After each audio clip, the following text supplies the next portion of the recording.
Amreli letter કાંડ ફરી ગાજ્યો છે। આ મુદ્દે કોંગ્રેસના નેતા પ્રતાપ દુધાતે મુખ્યમંત્રીને પત્ર લખ્યો છે, જેમાં ગૃહ રાજ્યમંત્રીએ આપેલા નિવેદન સામે વાંધો ઉઠાવ્યો છે। તેમણે કહ્યું કે દીકરીને ન્યાય આપવાની જગ્યાએ મનોબળ તોડાયું છે। ગૃહમંત્રીએ સમગ્ર ઘટનાના એક ષડયંત્ર ગણાવ્યું છે અને પાયલ ગોટીને નિષ્પક્ષ તપાસ કરીને ન્યાય અપાવાય તેવી માંગ કરાઈ હતી। અમરેલી લેટર કાંડ મામલો ફરી ચર્ચામાં આવ્યો છે। કોંગ્રેસ નેતા પ્રતાપ દુધાતે આ મામલે મુખ્યમંત્રીને પત્ર લખ્યો છે। રાજ્ય ગૃહમંત્રીના વિધાનસભામાં આપેલ નિવેદન અંગે પત્ર લખવામાં આવ્યો છે। પ્રતાપ દુધાતે કહ્યું કે લેટર કાંડ મુદ્દે દીકરીને ન્યાય આપવાના બદલે મોરલ ડાઉન કરાયું છે। ચોરનો ભાઈ માસિયા ચોર જેવી સ્થિતિનું નિર્માણ ગૃહમંત્રીએ આપેલા નિવેદનમાં કરવામાં આવ્યું છે। ગૃહમંત્રી લાજવાની જગ્યાએ ગાજવાનું કામ કરે છે। ગૃહમંત્રીએ આપેલા નિવેદન કૌશિક વૈકરિયાએ ફસાવવાનું ષડયંત્ર હોય તો ગુજરાત અને અમરેલીની જનતાના સવાલ છે કે ષડયંત્ર કોણે રચ્યું, ક્યાં રચાયું, ષડયંત્ર રચનાર કોણ છે? પ્રતાપ દુધાતે કહ્યું કે તમામના નાર્કોટિક્સ થવા જોઈએ। ગૃહમંત્રી નિવેદન કરે છે કે કોઈ ચરમબંધીને છોડવામાં નહીં આવે તો શા માટે કોઈની સામે કાર્યવાહી નહીં કરવામાં આવી? પ્રકરણમાં ચિઠ્ઠીના ચાકર જેવા કર્મચારીઓને માત્ર સસ્પેન્ડ કરાયા છે। એફએસએલ રિપોર્ટ શા માટે જાહેર કરવામાં આવ્યો નથી? કરેલી કાર્યવાહી અંગેનું શ્વેતપત્ર બહાર પાડવામાં આવે।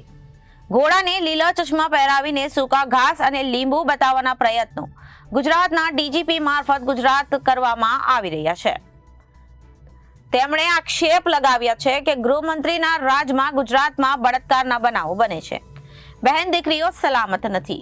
જે લોકો પર આક્ષેપો થયા છે એના તમામના નાર્કોટિક્સ થવા જોઈએ અને જથ્થા હોઈએ તો અમારો પણ નાર્કોટિક્સ થવો જોઈએ।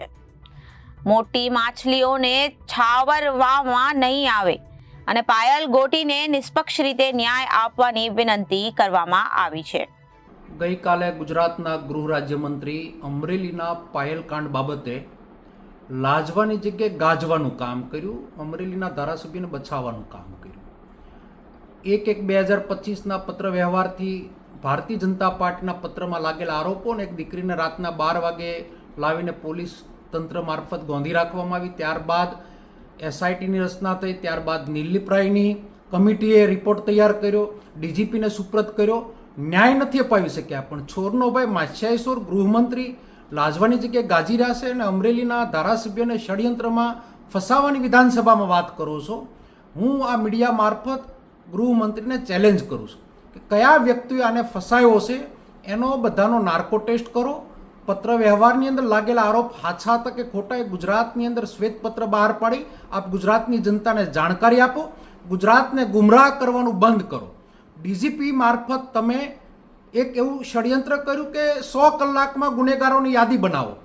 અરે ભલા માણસ, આજે 30 વર્ષથી તમારું શાસન છે, તમે ગૃહમંત્રી છો, 100 કલાકમાં યાદી બનાવવાની વાતો કરો છો, છૂટકિયાઓને પકડીને સજા આપો છો।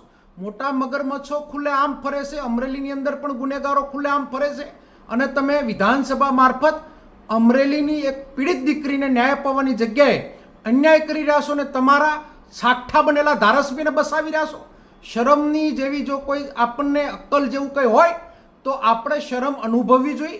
એક દીકરીને ન્યાય અપાવવાની જગ્યાએ જે તમે આ નિવેદન કર્યું સખત શબ્દોમાં અમે વિખોડીએ છીએ અને તાત્કાલિક મુખ્યમંત્રી આ દીકરીને ન્યાય અપાવે હાઈકોર્ટ પણ કરી છે અને સુપ્રીમમાં પણ જવાના છે। Reporter Arvind Rathod, Janadesh news, Surat.